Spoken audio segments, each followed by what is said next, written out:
बस बस आपने कह दिया सर। दीपक सर की ये बड़ी बात काइनेटिक मिसिंग है कि वर्ल्ड ओवर एक दूसरे एक ऐसे पाले में बटकर गोलियां नहीं चल रही हैं।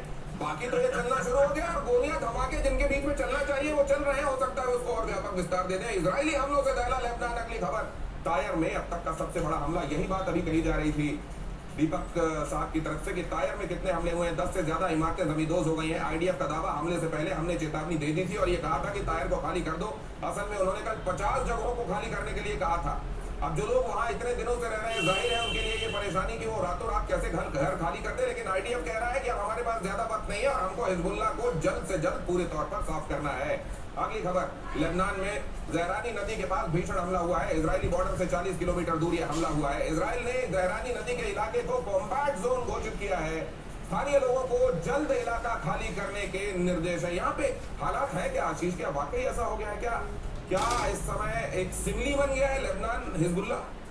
देखिए, ये एक वही फेज है जो कि हमें गाजा स्ट्रिप पर दिखाई दिया था, उसका शुरुआती फेज है। और मुझे नहीं लगता कि डोनाल्ड ट्रंप के कंट्रोल में आईडीएफ और नेतन्याहू आएंगे। ये भी पूरी तरह से आप ग्रेटर इजराइल वाला एक एक्सटेंशन मान के चलिए, वो जब तक नहीं होगा तब तक वो रुकने नहीं वाले हैं। और क्वाइट पॉसिबल कि यही वजह है कि जो सीज फायर वाली बात है वो काफ़ी लंबी खिंचती जा रही है। किसी दिशा में बहुत चीज़ें बढ़ नहीं पा रही है, कोई फोकस नहीं है, क्योंकि वो एक स्कोप मिल रहा है, एक कवर फायर मिल रहा है कि मैं वहाँ पर सीज फायर के नाम से मैं होल्ड करता हूँ, तब तक आपको जो करना है कीजिए। और एग्जैक्टली हमने पिछले देखिए 3 सालों में गाजा स्ट्रिप पर क्या हुआ, स्टेप बाय स्टेप ही हुआ और हर स्टेप के अपने अपने जस्टिफाइड रीजन निकाल लिए जाता है आईडीएफ द्वारा, और यहाँ पर भी वही जस्टिफाइड रीजन निकाल दिया। तो मुझे लगता है कि वो ग्रेटर इजराइल से पहले ये चीज़ रुकने वाली है। दूसरी सबसे इंपॉर्टेंट चीज़ है यहाँ पर कि आपने जो सीज फायर वाली बात कह रहे हैं कि ये है या नहीं है, एक्चुअली हुआ क्या है, पिछले 4 दिनों में ही ये बात बिगड़ी है। और उसके कोर में है ओमान के जो फॉरेन मिनिस्टर है उनका डेलीगेशन और ईरानियन डिप्टी फॉरेन मिनिस्टर का डेलीगेशन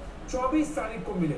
और जैसे ही वो मिले, ये जो पीजेसी की आप बात करते हैं, Persian gulf state authority, Oman उस तरफ किसी तरह से ईरान के साथ में ठीक हो जाए। और यहीं पर डोनाल्ड ट्रंप को दिखा कि यार मेरा जो मिडिल ईस्ट वाला, मेरा जो वेस्ट एशिया वाला ग्रुप है वो थोड़ा टूटता हुआ नजर आ रहा है। और उसी के बाद से चटक गई बातें और आपको ये सीज फायर वाले से दिखाई दे रहा है।